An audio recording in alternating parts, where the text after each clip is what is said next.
Whitelocks are a unique lock that can take place on cabin crimes that can be avoided by simply immediately pressing circle upon seeing your screen turn white. Inputting anything other than circle will cause your game to freeze and require restarting the console, but by quickly tapping circle and then exiting the cabin once you're back inside will allow you to continue with no problems. In Disco Demolition, when not using the trigger bomb route, it is optimal to end the job as soon as possible by punching the final bomb. But if you are at or below 50% HP, it will kill you. And despite the fact that it also is exploding, the final pillar will result in the job restarting. However, this is not the same for the episode 2 operation. If you are at lethal damage and have hit 7 out of the 8 pillars, you can punch the bomb and progress throughout that operation, despite the fact that Bentley would be dying. In the episode 5 Operation Naila Chase, getting to the cobweb, the trigger for the next part of the operation before Naila is off the bridge, will result in a job fail, making you restart the entire chase from the beginning. So it's typically smart to just wait a second to let her get off the bridge before progressing to the next part of the operation. Similarly, in the episode 4 operation, crawling out of the tank just slightly too early will result in a job fail, making you restart the very slow and long auto scroller.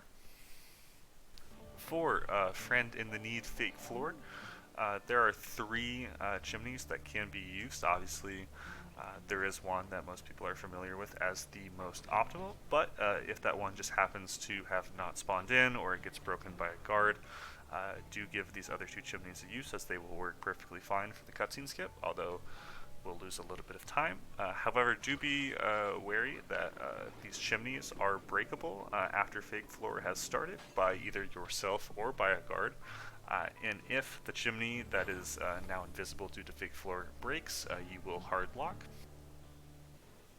RC combat is a job that gets a bad rap, I'll say, but one thing that I've noticed that even some experienced runners tend to not know about the RC combat portion, the minigame portion of the job, is that one of the ammo pickups provides 3 bullets, and the tank can hold no more than 3 bullets total. So running over multiple drops is just wasting potential ammunition. You want to pick up a drop, quickly try to shoot out all 3 shots, and then go pick up the next one quickly afterwards.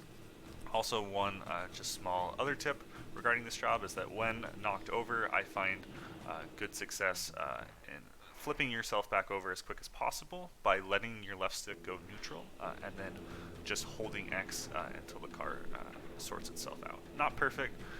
Sometimes will, despite the chaos of the job, won't always work, but seems to be a good rule of thumb for me. In Ghosted Hacks, in order to complete the 3rd terminal with Fake Floor, you need to have more than 50% health. Otherwise, Bentley will die at the start of the hack. So, upon finishing the 2nd terminal, if you do not have more than 50% health, it's most optimal to just kill yourself as fast as possible in order to reset your health, and then make your way to the 3rd terminal and finish the job as intended.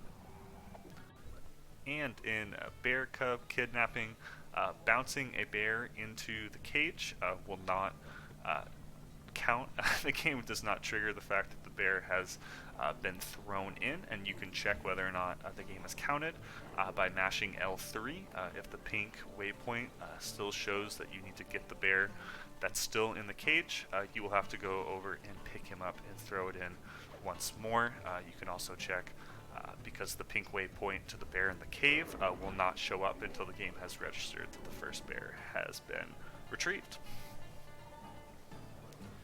For more in-depth explanation on this stuff, feel free to read the description, as this was kept fast in an attempt to keep the video as short as possible.